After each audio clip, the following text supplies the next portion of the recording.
Hello dear students, welcome to let's play competitive exams.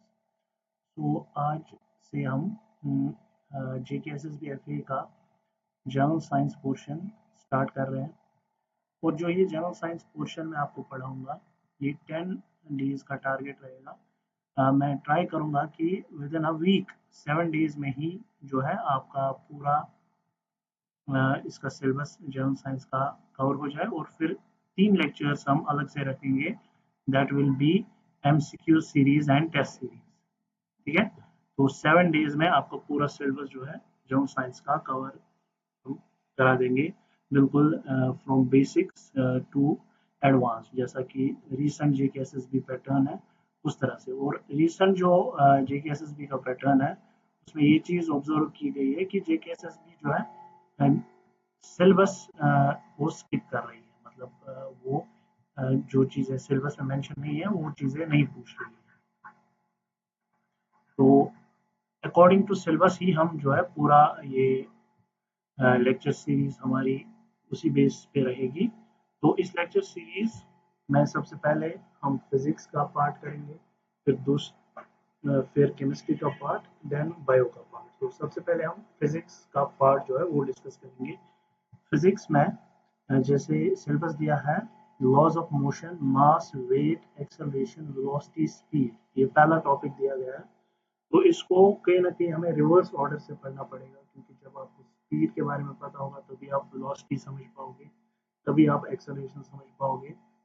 उसके बाद जब आपको लॉज ऑफ मोशन के बारे में पता होगा तभी आप वेट के बारे में समझ पाओगे। तो सबसे पहले मैं बिल्कुल बेसिक से ये चीज़ें डिस्कस करूंगा ताकि आपको कोई भी कंफ्यूजन ना रहे और कोई भी एमसीक्यू अगर एग्जाम में आए तो आपसे मिस ना हो।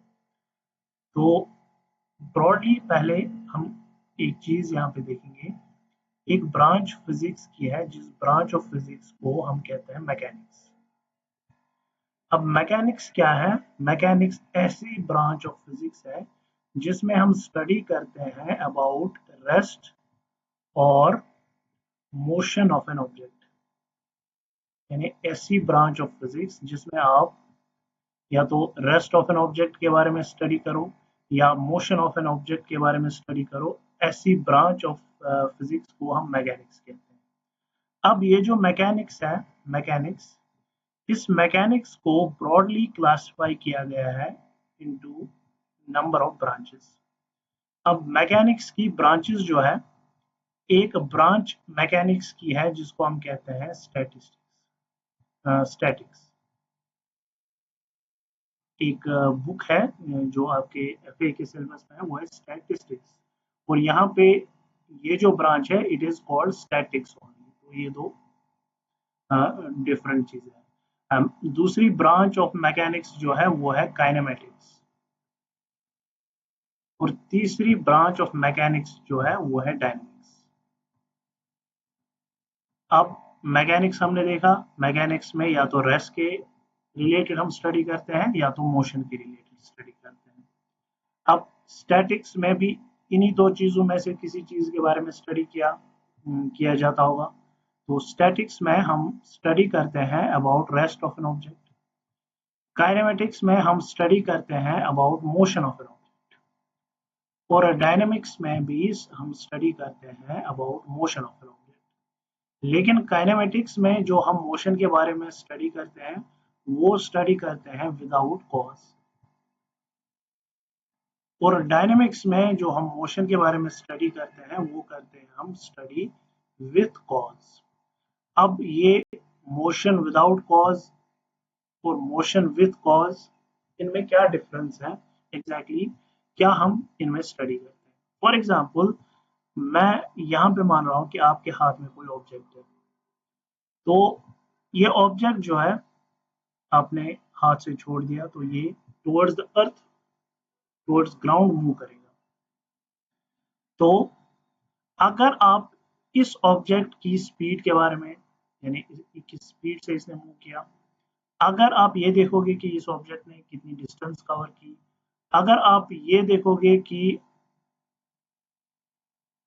ये ऑब्जेक्ट जो है ये इसने स्ट्रेट लाइन में मूव किया या कर्व्ड लाइन में मूव किया, तो आप मोशन के बारे में स्टडी कर रहे हो लेकिन आप इस मोशन का कॉज जानने की कोशिश नहीं कर रहे, तो आप कहेंगे कि ये फॉल करेगा अंडर काइनेमेटिक्स। अब विथ कॉज का क्या मतलब है? अब देखिए, ये ऑब्जेक्ट आपके हाथ में था, अब अगर ये ग्राउंड की तरफ गया तो ये अपने आप तो नहीं गया होगा, कोई फोर्स जो है इसे अपनी तरफ खींच रहा होगा।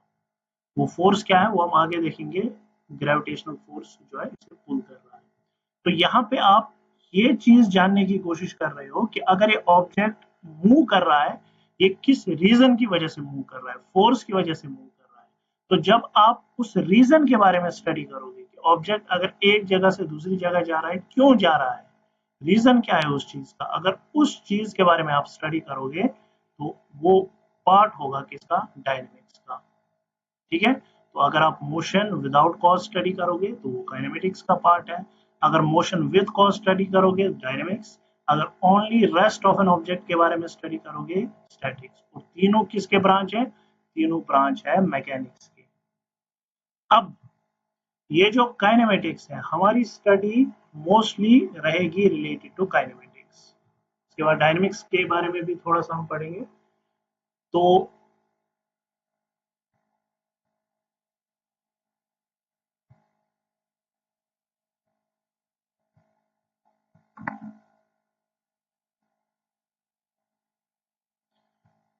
यहाँ पे पहले ये चीजें आप अपने एंड से नोट डाउन कर लीजिए, उसके बाद जो है हम फर्दर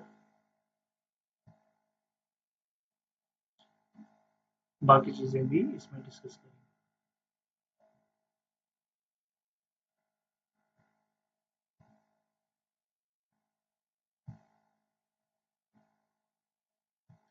तो यहाँ तक हमने देख लिया कि क्या क्या ब्रांचेस हैं यहाँ पे मैकेनिक्स के। तो अब हम डिस्कस करेंगे जो कि हमें मोस्टली स्टडी यहाँ पे करना है, काइनेमेटिक्स। काइनेमेटिक्स का क्या मतलब है, काइनेमेटिक्स का मतलब है मोशन विदाउट कॉज स्टडी करना। अब इस काइनेमेटिक्स को भी डिफरेंट ब्रांचेस में डिवाइड किया गया है। एक ब्रांच है जिसको हम कहते हैं motion in one dimension, motion in one dimension. Motion in one dimension को हम दूसरा जो नाम देते हैं वो है motion in straight line, motion in straight line.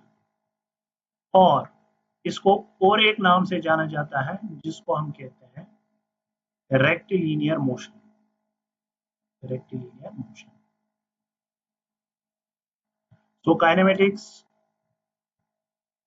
का एक ब्रांच है motion in one dimension, motion in straight line, और या हम उसको कहते हैं रेक्टिलिनियर मोशन। अब इसका क्या मतलब है, फॉर एग्जांपल अगर आप एक ऑब्जेक्ट है ए पॉइंट पे, ये बी पॉइंट तक मूव कर रहा है, क्योंकि आपको डिफरेंट एक्सीज के बारे में पता होगा, लेट सपोज ये एक्स एक्सीज है, ये वाई एक्सीज है। ऐसी मोशन जिसमें एक एक्सीज इन्वॉल्व हो, या तो ओनली एक्स एक्सीज इन्वॉल्व होगी, या तो वाई एक्सीज इन्वॉल्व होगी, या हमने इसके यहाँ से एक एक्सीज होती है जिसको हम जेड एक्सीज कहते हैं, आउट ऑफ द पेज या into the page, positive Z and negative Z, वो हम आगे देखेंगे। ऐसी मोशन जिसमें खाली एक एक्सीज इन्वॉल्व हो, ऐसी मोशन को हम कहते हैं मोशन इन वन डायमेंशन, यानी एक एक्सीज इसमें इन्वॉल्व है। स्ट्रेट लाइन, क्योंकि ऑब्जेक्ट सीधा मूव कर रहा है, ऐसे करके भी मूव करेगा या ऐसे करके भी मूव करेगा, एक स्ट्रेट लाइन में जब भी मूव करेगा उसको हम मोशन इन स्ट्रेट लाइन कहेंगे या रेक्टिलिनियर मोशन कहेंगे। कितनी एक्सीज इन्वॉल्व है, एक्सीज इन्वॉल्व है एक एक्सीज इसमें। तो ये एक ब्रांच ऑफ काइनेमेटिक्स है, motion in one dimension, motion in straight line और रेक्टिलिनियर मोशन।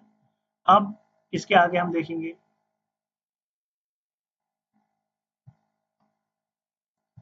यहाँ पे दूसरा ब्रांच जो है, दूसरा ब्रांच उसको हम कहते हैं मोशन इन टू डायमेंशन। दूसरा ब्रांच जो है वो है motion in two dimension. Motion in two dimension को दूसरा एक नाम दिया जाता है मोशन इन अ प्लेन। यानी फॉर एग्जाम्पल अगर एक ऑब्जेक्ट है, let us suppose a point पे ऑब्जेक्ट है, ये यहां से गया बी पॉइंट तक, ये पहुंचा, तो यहां से ये ऑब्जेक्ट आगे बढ़ रहा है, तो दैट मीन्स इसमें कौन सी एक्सिस इन्वॉल्व हो रही है, एक्स एक्सिस। ये ऑब्जेक्ट ऊपर भी जा रहा है, देखिए अपनी रेफरेंस लाइन से ये ऊपर भी जा रहा है, तो कौन सी एक्सिस इन्वॉल्व हो रही है, वाई एक्सिस। तो इसमें कितनी एक्सिस इन्वॉल्व हुई, दो एक्सिस। तो ऐसी मोशन को हम कहते हैं मोशन इन टू डायमेंशन और मोशन इन अ प्लेन। अब इसके अलावा मोशन इन थ्री डायमेंशन भी होता है, लेकिन वो जो है इस एग्जाम के लिए नेसेसरी हमारे लिए नहीं है। तो अब ये सारी चीजें जानने के बाद अब हम बेसिक टर्मिनोलॉजीज पे जाएंगे जो कि काइनेमेटिक्स में यूज होती है। सबसे पहले विल बी यूजिंग टर्म्स जो फ्रीक्वेंटली आपके लिए यूज होगी, that will B physical quantity. देखो फिजिकल क्वांटिटी सिंपली आपको याद रखना है ऐसी क्वांटिटीज जो हम मेजर कर सकें with the help of measuring instruments which can be measured, which can be measured। ऐसी क्वांटिटीज जो कि हम मेजर कर सकते हैं उनको फिजिकल क्वांटिटीज का नाम दिया जाता है। जैसे speed, speed of a car, ये हम मेजर कर सकते हैं। ऑब्जेक्ट ने कितनी डिस्टेंस कवर की, ये हम मेजर कर सकते हैं। ऑब्जेक्ट का मास क्या है, ये हम मेजर कर सकते हैं। तो कोई भी मेजरेबल क्वांटिटी, जो भी क्वांटिटी हम मेजर करेंगे उसको हम कहते हैं फिजिकल क्वांटिटी। ठीक है। अब दूसरी तरह की क्वांटिटीज जो होती है उनको कहते हैं हम एब्स्ट्रैक्ट क्वांटिटीज,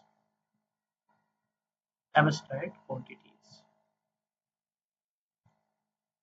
अब एब्स्ट्रैक्ट क्वांटिटी, अगर फिजिकल क्वांटिटीज को हम मेजर कर सकते हैं तो यहाँ पे आप डायरेक्टली कह सकते हो कि ऐसी क्वांटिटीज जिनको हम मेजर नहीं कर सकते, which can not be measured, which can not be measured, ऐसी क्वांटिटीज को हम कहते हैं एब्स्ट्रैक्ट क्वांटिटी। एक डे टू डे लाइफ की एग्जांपल मैं आपको इसमें दूंगा। से फॉर एग्जांपल अगर हम कहेंगे ऑनेस्टी, अब देखिए ये ऑनेस्टी, अगर कोई पर्सन ऑनेस्ट है तो हम ये कह सकते हैं कि ये पर्सन ज्यादा ऑनेस्ट है या ये पर्सन कम ऑनेस्ट है, लेकिन एक पर्टिकुलर वैल्यू हम नहीं बोल सकते। जैसे स्पीड का हम एक पर्टिकुलर वैल्यू बोल सकते हैं कि स्पीड है 5 kilometre per hour, 10 kilometre per hour, distance है 10 मीटर, 20 मीटर। एक पर्टिकुलर वैल्यू हम ऑनेस्टी का नहीं बता सकते। हम ये नहीं कह सकते कि ये पर्सन जो है 5, 7, 8, 9 ऐसे करके ऑनेस्ट है। हम ये बोल सकते हैं कि ये कम ऑनेस्ट है या ये ज्यादा ऑनेस्ट है, लेकिन कोई वैल्यू इसका नहीं बता सकते। तो ऐसी क्वांटिटीज को हम क्या कहेंगे, एब्स्ट्रैक्ट क्वांटिटीज। और एब्स्ट्रैक्ट क्वांटिटी का जहां पर हमने ये डिस्कशन किया, तो यहाँ पे आपने देखा कि फिजिकल क्वांटिटीज में एक वैल्यू होता है, यहाँ पे 5, 10, 20। इस वैल्यू को हम कहते हैं मैग्नीट्यूड, मैग्नीट्यूड और न्यूमेरिकल वैल्यू। इस वैल्यू को हम क्या कहते हैं, इस वैल्यू को हम मैग्नीट्यूड कहते हैं या न्यूमेरिकल वैल्यू। तो यहाँ से हमें ये चीज पता चली कि कोई भी फिजिकल क्वांटिटी अगर आपके पास है तो उसका एक वैल्यू जरूर होगा। उस वैल्यू को हम क्या कहते हैं, मैग्नीट्यूड और न्यूमेरिकल वैल्यू। अब देखिए फॉर एग्जांपल अगर हमारे पास स्पीड है let us suppose 30 kilometre per hour, तो ये 30 जो है, ये 30 हमारा मैग्नीट्यूड है, ये न्यूमेरिकल वैल्यू।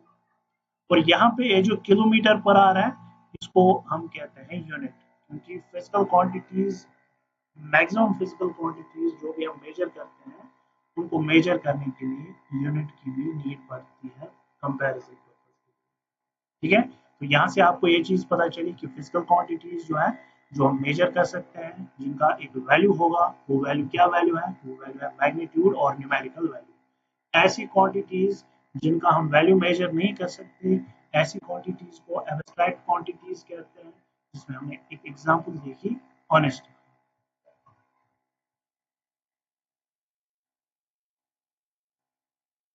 अब इसी तरह से